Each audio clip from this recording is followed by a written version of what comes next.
اس کے تقاضے کیا ہیں، کیوں اس میں روزے فرض کیے گئے، لیکن اخلاق اور کردار کے اعتبار سے بدترین انسان کیوں؟ تقوی مقصود ہے روزے کا۔ اب یہ ہے وہ ٹرائنگل جو یہاں مکمل ہوتی ہے۔ دن میں روزہ رکھو، کوئی رتی ماشا تولا، کوئی تقوی تمہیں حاصل، ظاہر بات ہے کہ وہ 1 گھنٹے کی تراویح سے وہ بات پوری نہیں ہوتی، نہ یہ پتا کہ کیا پڑھا جا رہا ہے۔ وہ بھی جاتا تو کیا تھا، وہ روزہ جو تھا وہ روزہ تھا ہی نہیں جو رکھا تھا، اس میں کاروبار میں سود کرتے رہے۔ کتنے ہی روزے دار ایسے ہیں جنہیں اپنے روزے سے سوائے بھوک کے اور کچھ حاصل نہیں۔ تراویح کا لفظ تو نہ قرآن میں آیا ہے نہ غالباً حدیث میں آیا ہے۔ رمضان کا پاکستان کے ساتھ کیا تعلق ہے؟ کوئی تعلق ہے یا نہیں؟ رسول پاکستان کہاں سے نازل ہو گیا؟ تو زمین کے اندر پہلے سے تھا، وہ زمین میں کوئی نئی حدیں بن گئی ہیں۔ 12 مہینوں کا سردار مہینہ، سید الاشہر رمضان، کیونکہ ملکہ لیلۃ القدر، لیلہ مبارکہ، اور یہ تینوں چیزیں جمع کی ہیں اللہ تعالیٰ کہ اللہ تعالیٰ کی جو اسکیم اس دنیا میں چلتی ہے اور اس کے جو منصوبے بنتے ہیں، یہ جو تعلق ہے کہ قرآن رمضان میں نازل ہوا، اس کے تقاضے کیا ہیں، کیوں اس میں روزے فرض کیے گئے؟ اس لیے کہ قرآن اگرچہ اپنی جگہ پر تو ہدی للناس ہے، تمام انسانوں کے لیے ہدایت ہے، لیکن اس سے ہدایت حاصل کرنے کی شرط تقویٰ ہے۔ یہ سورہ بقرہ کے شروع میں کہہ دیا ہدی للمتقین۔ اگر تقویٰ نہیں ہے تو پورا قرآن یاد ہے، حافظ ہے، لیکن اخلاق اور کردار کے اعتبار سے بدترین انسان ہے۔ کیوں؟ کہ تقویٰ نہیں ہے۔ جیسے ٹیپ کے اوپر قرآن ہے، ایسے ہی اس کے دماغ میں کوئی ٹیپ ہے، اس پر قرآن ہے، اللہ اس کی سیرت و کردار کا کوئی تعلق نہیں۔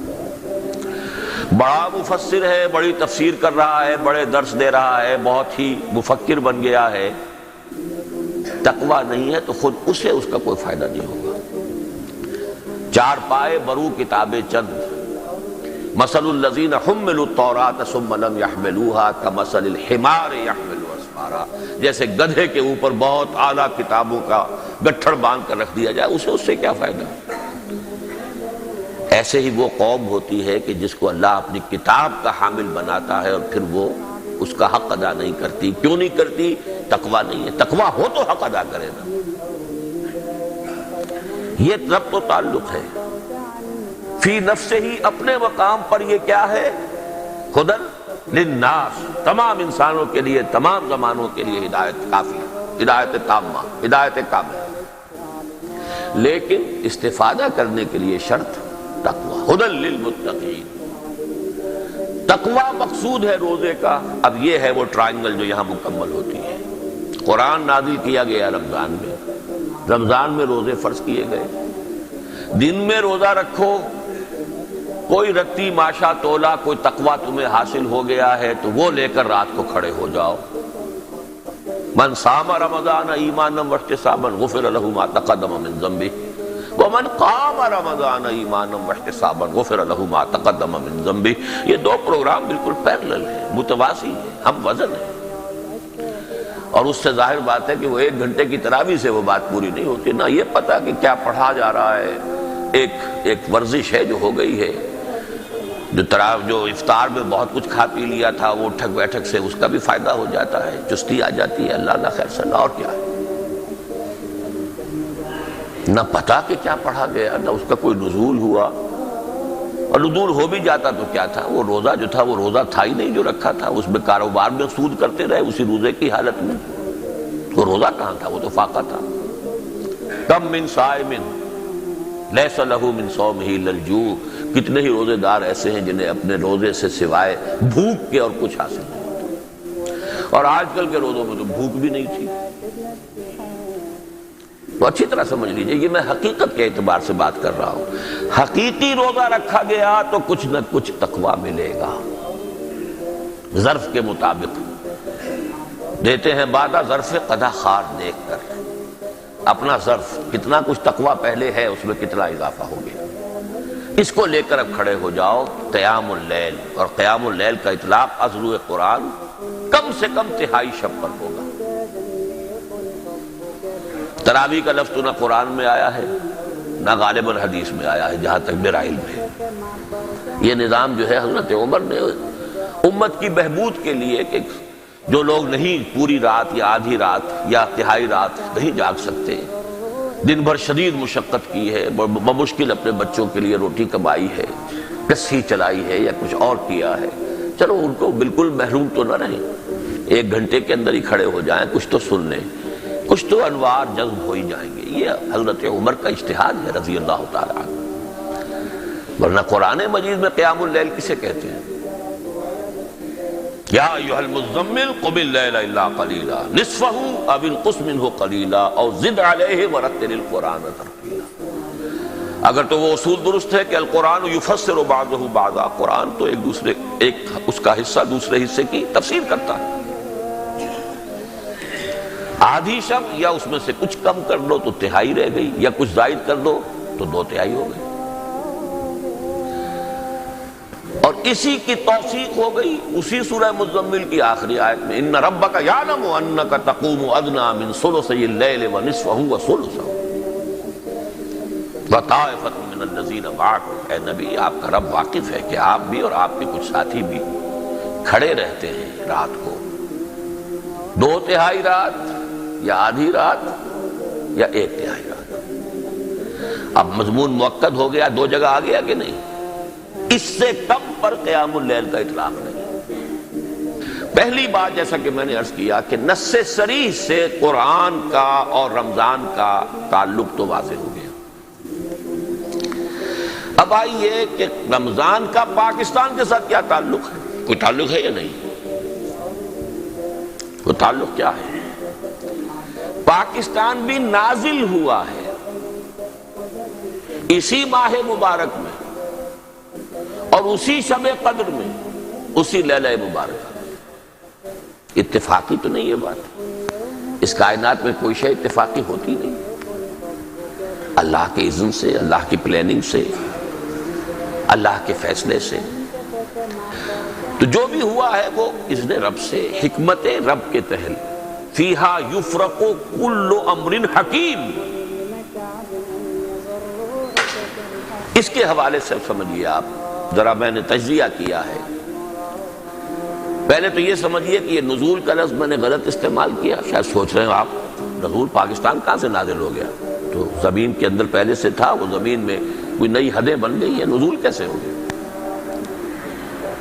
قرآن مجید میں نزول کا لفظ جو ہے وہ صرف قرآن اور وحی کے لیے نہیں آیا ہے۔ دیکھیے، نیند کو بھی کہا گیا ہم نے نازل کی، سورہ آل عمران کی آیت نمبر 157، جب مسلمانوں پر وہ بڑا سخت وقت آ گیا غزوہ احد میں، بہت سخت وقت، اس وقت اللہ تعالیٰ نے خاص قسم کا سکون نازل کیا نیند کی شکل میں۔ ثم انزل علیکم من بعد الغم امنۃ نعاسا، یہ اونگ یا نیند نازل کی گئی ہے۔ اور پھر ہمارے ساتھیوں کو تو ازبر ہوگی وہ آیت، وانزلنا الحدید، لوہا ہم نے اتارا ہے۔ اس حوالے سے سمجھیے میں لفظ استعمال کر رہا ہوں، میں نے اس کی جسٹیفیکیشن دی ہے۔ قرآن نازل ہوا، پاکستان بھی نازل۔ کب نازل ہوا؟ 12 مہینوں کا سردار مہینہ، سید الاشہر رمضان، ہفتے کے دنوں میں سید الایام جمعہ، سیدۃ اللیال راتوں کی ملکہ لیلۃ القدر لیلہ مبارکہ، اور یہ تینوں چیزیں جمع کی ہیں اللہ تعالیٰ نے۔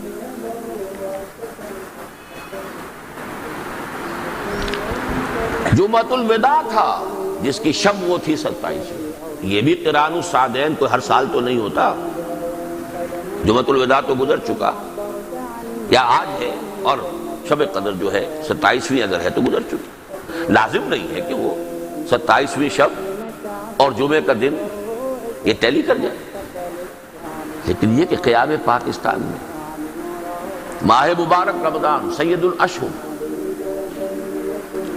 سید الایام جمعہ، اور جمعہ بھی جمعۃ الوداع، اور راتوں کی ملکہ سیدۃ اللیال، اور یہ قران الصادین ہی نہیں، 3 قران جمع ہو گئے، قران 3 چیزوں، اور وہ ہے پاکستان کے نزول کی شب اور اس کا دن۔ اب یہاں میں تھوڑی سی بات واضح کرنا چاہتا ہوں۔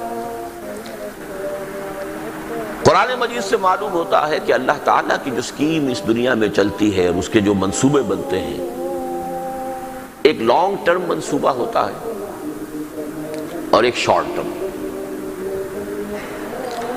لانگ ٹرم ہے اللہ کا ایک دن، اور وہ 1000 برس کا ہے ہمارے حساب سے، بڑی نص صریح ہے۔ سورہ حج میں فرمایا وَإِنَّ يَوْمًا عِندَ رَبِّكَ كَأَلْفِ سَنَةٍ مِّمَّا تَعُدُّونَ، تیرے رب کے نزدیک ایک دن ان 1000 سالوں پر مشتمل ہے جو تمہاری گنتی کے ہیں۔ ہماری گنتی کے 1000 سال، اللہ کا ایک دن۔ اِنَّ يَوْمًا عِندَ رَبِّكَ كَأَلْفِ سَنَةٍ مِّمَّا تَعُدُّونَ، ان 1000 سالوں پر مشتمل ہے جو تمہاری گنتی کے، ہماری گنتی کے 1000 سال، اللہ کا ایک دن۔ اِنَّ يَوْمًا عِندَ رَبِّكَ كَأَلْفِ سَنَةٍ مِّمَّا تَعُدُّونَ۔ اس 1000 سال کی ایک پلاننگ ہوتی ہے، یومیہ، اللہ کا یومیہ بجٹ، وہ 1000 سال۔ اس پر نص سورہ سجدہ کی آیت، يُدَبِّرُ الْأَمْرَ مِنَ السَّمَاءِ إِلَى الْأَرْضِ، اب نوٹ کیجئے، تَنَزَّلُ الْمَلَائِكَةُ وَالرُّوحُ يُدَبِّرُ الْأَمْرَ مِنَ السَّمَاءِ إِلَى الْأَرْضِ ثُمَّ يَعْرُجُ إِلَيْهِ فِي يَوْمٍ كَانَ مِقْدَارُهُ أَلْفَ سَنَةٍ مِّمَّا تَعُدُّونَ۔ ایک یومیہ جو اللہ کا جو بھی منصوبہ ہے وہ ہمارے حساب سے 1000 برس کا منصوبہ ہے۔ حضرت موسیٰ اور حضرت محمد صلی اللہ علیہ وسلم کے مابین 2000 سال کا فصل ہے، 2 دن عمر ہے سابقہ امت مسلمہ، اللہ کے 2 دن۔ ہماری عمر 1000 سال پورا ہوا تھا الف اول، تو سب سے بڑا فتنہ اسی بر عظیم پاک و ہند میں اٹھا تھا، ہندوستان میں اکبر اعظم کے ذریعے۔ لیکن ایک اللہ کی تدبیر ہوتی ہے ہمارے حساب سے سالانہ،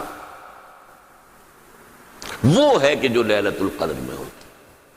اب اس 1000 سالہ منصوبے کا کتنا حصہ اس انسانوں کے 1 سال میں پورا ہونا ہے؟ یہ سالانہ بجٹ سیشن ہے لیلۃ القدر اور لیلہ مبارکہ، اس سال کے لیے تمام اہم احکام کا فیصلہ ہو جاتا ہے۔ فیہا یفرق کل امر حکیم۔ تو پہلا حصہ ثابت ہوا رمضان، قرآن رمضان میں نازل ہوا، لیلہ مبارکہ میں نازل ہوا، لیلۃ القدر میں نازل ہوا، سب کو معلوم۔ رمضان اور پاکستان بھی نازل ہوا، چلیے وہ لفظ آپ کو پسند نہ ہو تو قائم ہوا، اس کا اعلان ہوا، جو بھی ہوا، وہ بھی لیلۃ القدر، جمعۃ الوداع، شب جمعہ اور رمضان مبارک۔ اب تیسرا حصہ لیجئے، قرآن اور پاکستان کا بھی کوئی تعلق ہے؟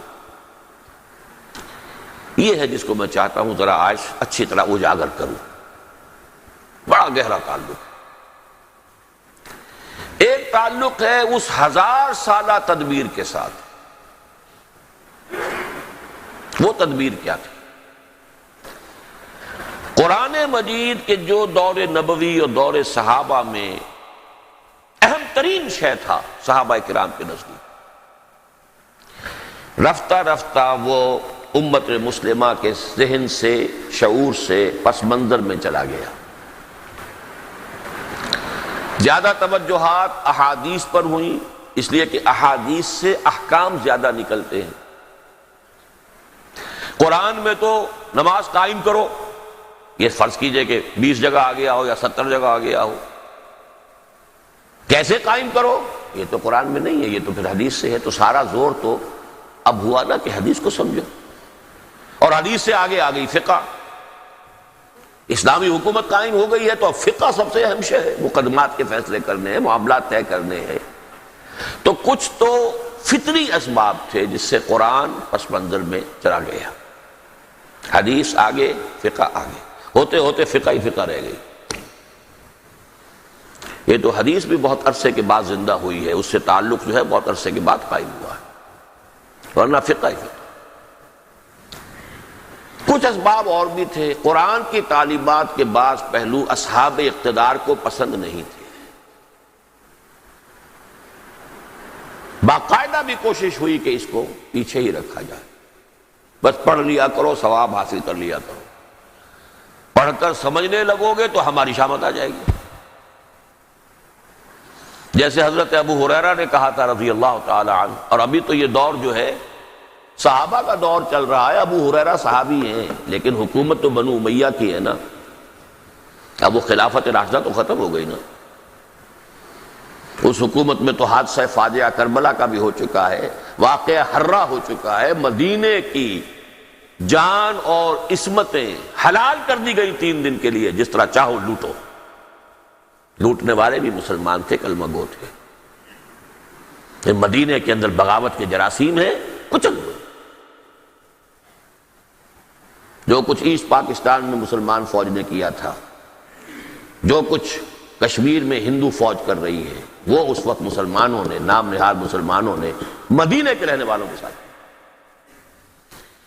اب ان حالات میں قرآن کی اصل تعلیم کھول کر تو اپنی گردن ہی کٹوانی ہوگی نا۔ لہذا بخاری کی روایت ہے حضرت ابو ہریرہ کی کہ مجھے میرے حبیب سے، محمد الرسول اللہ سے علم کے 2 برتن ملے ہیں، ایک برتن میں سے تو میں خوب بانٹ رہا ہوں، تقسیم کر رہا ہوں، طہارت کے مسائل، وضو کے مسائل، نماز کے مسائل، روزے کے مسائل، حج کے مسائل، عمرے کے مسائل، اس سے کسی حکومت کو اندیشہ نہیں، خطرہ نہیں، خوب بیان کرو۔ لیکن ایک دوسرا برتن جو ہے اس کا منہ بھی کھول دوں تو یہ گردن اڑا دی جائے گی۔ انہوں نے الفاظ بھی نہیں کہے، بس اشارہ کیا، پھر یہ ہو جائے گا۔ کیوں؟ حکمران کیسے ہونے چاہیے، مسلمانوں کے قائدین کیسے ہونے چاہیے، ان کی صفات کیا ہونی چاہیے، بیت المال کی کیا حرمت ہے، کیا اسے ذاتی عیاشیوں پہ صرف کیا جا سکتا ہے۔ یہ باتیں اگر ہم نے بیان کرنی شروع کر دیں، ذرا بیان کیجئے تو سعودی عرب میں بیان کریں گے تو گردن اڑ جائے گا۔ وہ تو آج بھی ہمارے سامنے نگاہ موجود ہے، نگاہوں کے سامنے۔ تو قرآن کچھ تو خود بخود پیچھے اور کچھ پیچھے کر دیا گیا۔ اب وقت کا مجھے احساس ہے، ورنہ میں واقعہ آپ کو سناتا۔ یہاں تک ہوا ہے شاہ جہان کے دربار میں عیسائیوں کا اور مسلمان علماء، درباری علماء کا مناظرہ ہوا، پادریوں کا۔ اب ظاہر بات ہے کہ جو درباری عالم ہے وہ کوئی عام آدمی تو نہیں ہے، وہ تو رفتہ رفتہ ترقی کر کے بہت بڑی مشکل سے کوئی دربار میں پہنچتا تھا، کوئی ایرا غیرہ نتھو خیرہ، کوئی ابھی جس نے پاس کیا سند لیے وہ تو نہیں پہنچ جائے۔ ان چوٹی کے علماء کا حال یہ تھا ہندوستان میں کہ ایک پادری نے ایک آیت قرآن کی پڑھی اور اس سے کوئی دلیل جو ہے قائم کرنی چاہیے اپنے حق میں۔ تمام علماء نے کہا یہ قرآن میں نہیں ہے آیت، یہ نہیں ہے، تم جھوٹ بول رہے ہو۔ انہوں نے کہا منگاؤ قرآن، قرآن کھول کر دکھایا، دیکھو یہ آیت ہے۔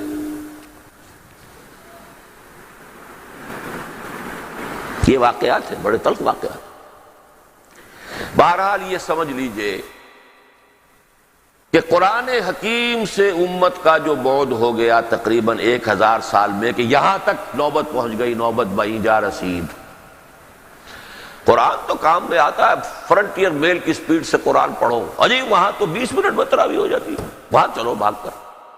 یہ قرآن کے ساتھ حشر ہے جو ہم کر رہے ہیں۔ تو اس حوالے سے لیکن اب وہ دوسرے 1000 سال میں اس امت مسلمہ کا قرآن سے تجدید، تعلق کی تجدید کا عمل شروع ہوا ہے ہندوستان۔ شاہ ولی اللہ دہلوی، میری پوری کتاب اس موضوع پر موجود ہے، دعوت رجوع الی القرآن، رجوع الی القرآن، قرآن کی طرف رجوع کرنے کا عمل کب شروع ہوا، کیسے شروع ہوا، کیسے قرآن پس منظر میں گیا، وہ سارا فنومینا میں نے دعوت رجوع الی القرآن کا منظر اور پس منظر، دلائل اور حقائق اور شواہد کے ساتھ اس کتاب میں بیان کیا ہے۔ اس کا عمل شروع ہوا کب؟ شاہ ولی اللہ سے۔ ہندوستان میں۔ اس وقت تک قرآن مجید کا اردو میں تو کیا ترجمہ ہونا تھا، فارسی میں بھی نہیں تھا، فارسی کورٹ لینگویج تھی۔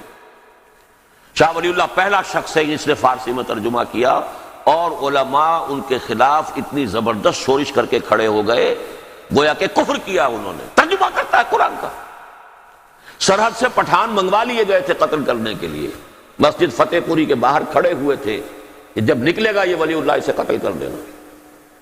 لیکن ہوا یہ ہے کہ جب وہ نکلے ہیں تو کچھ ایسی ہیبت ان پر طاری ہوئی ہے، ہیبت حق استعین اللہ کی طرف سے، وہ ٹھٹر کے رہ گئے، کسی نے حملہ نہیں کیا، بچ گئے۔ یہ حالت، فارسی میں ترجمہ کیا، ان کے 2 بیٹوں نے اردو میں ترجمہ کیا، ان کے ایک بیٹے نے پہلی اردو میں تفسیر لکھی، شاہ عبد العزیز دہلوی سب سے بڑے بیٹے تفسیر لکھ رہے، تفسیر عزیزی۔ شاہ عبد القادر نے اردو میں ترجمہ کیا، با محاورہ اردو۔ شاہ رفیع الدین نے اردو میں ترجمہ کیا، لفظی اردو۔ یہ عمل یہاں سے شروع ہوا بہت زوردار انداز میں۔ اس کے بعد آگے ذرا اس بات کو پھر میں آگے چلاؤں، اب میں تفصیل میں نہیں جا سکتا ان چیزوں کی بھی۔ آغاز میں نے بتا دیا شاہ ولی اللہ اور خانوادہ ولی اللہ ہی، ان کا خاندان، اس سے ہندوستان میں قرآن کی طرف رجوع، اس کی ایک تحریک شروع ہوئی۔